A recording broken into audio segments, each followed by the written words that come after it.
Kevin Mitnick is renowned as one of the most infamous hackers, having infiltrated some of the largest tech companies in the world.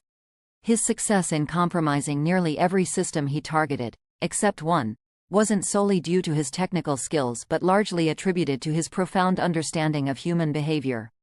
He expertly manipulated people to unwittingly aid his unauthorized access to secure information. Mitnick's tactics were often as simple as exploiting common courtesies.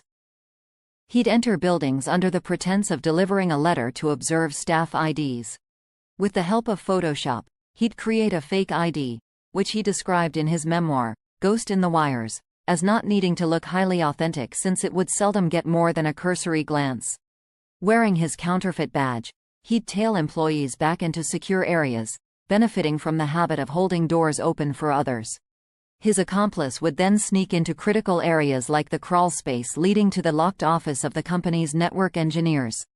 Once inside, Mitnick would bypass the computer's operating system by installing a bootable version loaded with hacking tools, including malware that captured keystrokes, stole passwords, and even activated webcams. His ultimate goal often was the servers handling customer transactions. He boasted in his memoir about decrypting millions and millions of credit card numbers, which he could have used for endless purchases.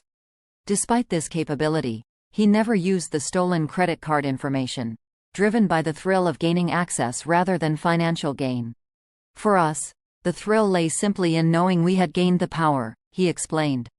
Mitnick's journey into hacking began early. At age 12, he discovered a way to ride buses in Los Angeles for free by reusing punched tickets found in dumpsters. His upbringing involved a lot of solitude, with his father leaving when he was 3 and his mother working long hours. Mitnick occupied his time with magic tricks, inspired by the magician father of a girl he had a crush on. The concept of fooling people fascinated him and significantly influenced his life path. In high school, he became obsessed with phone phreaking, the practice of manipulating telephone systems to make free long-distance calls. He loved using technology to pull pranks, like modifying amateur radios to broadcast fake messages through McDonald's drive-through speakers. However, his pranks were not always harmless. At 17, he hacked into the operating system of Pacific Bell, a major telephone provider. Disguised as an employee, he managed to gain access and steal manuals on the system. When caught due to a betrayal by a friend's ex-girlfriend, he spent 3 months in juvenile detention. This did not deter him, as his obsession with hacking only grew stronger. Mitnick's hacking ventures continued even as he started technical school and later got married.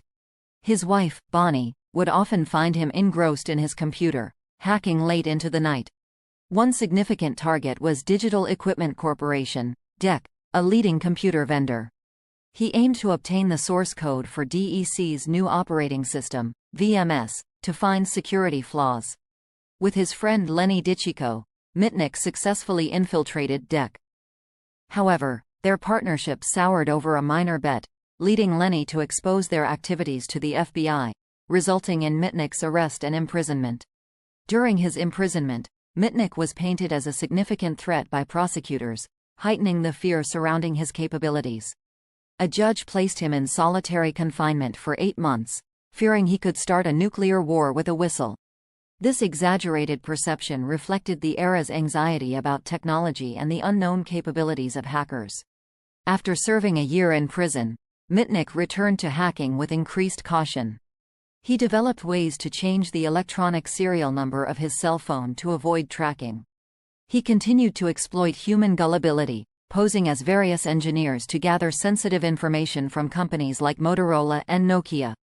His ability to convincingly assume different identities and roles allowed him to gather crucial information, such as source codes for cutting-edge technology. Mitnick's life took a significant turn when he discovered that one of his hacking partners, Eric, was an FBI informant. This realization came after Mitnick meticulously investigated Eric, uncovering his true identity and connections with the FBI. Despite this betrayal, Mitnick continued his hacking endeavors, leading to an intense game of cat and mouse with the authorities. In Raleigh, North Carolina, Mitnick's hacking activities continued under a new identity. However, His downfall came when his exploits were detected by computer security expert Tsutomu Shimamura, whom Mitnick had previously hacked. Shimamura, furious and seeking revenge, collaborated with the FBI to track down Mitnick.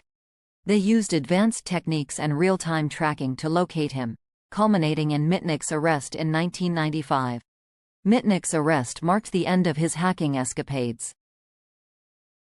He was charged with multiple counts, including wire fraud, computer fraud, and possession of unauthorized access devices. He served 5 years in prison, reflecting on his actions as driven by curiosity rather than malicious intent. Upon his release in 2000, Mitnick transitioned from hacker to security consultant. He became a sought-after expert in cybersecurity, advising companies on protecting their systems.